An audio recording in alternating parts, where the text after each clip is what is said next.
wasa farin girki in ka bi za ka yi shauki in ka kai bakin ciki ba ka fagen soyayya ne. Mai sona tauraro dole na tema horo ka iya zanen biro in a fagen soyayya ne.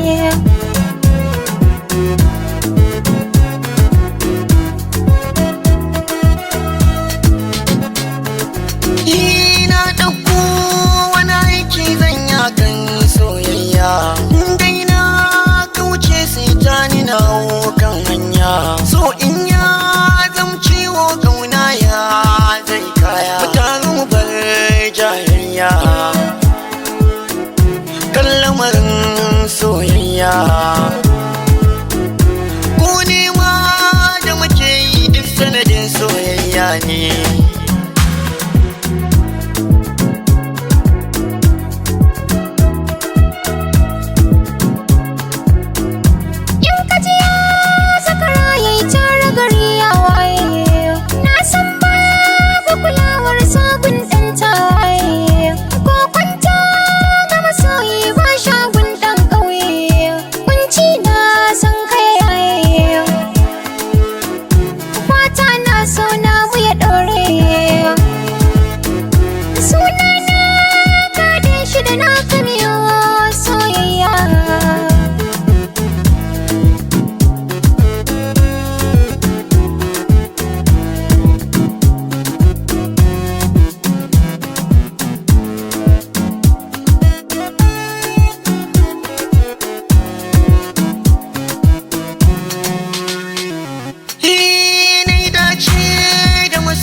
Tana da kyan halayya ga ta da kyawun fuska gidansu ga tarbiyya ɗauyi su ce ado hali na ta gata da kunya ta iya takun kasai ta ga daɗin murya ai dacen soyayya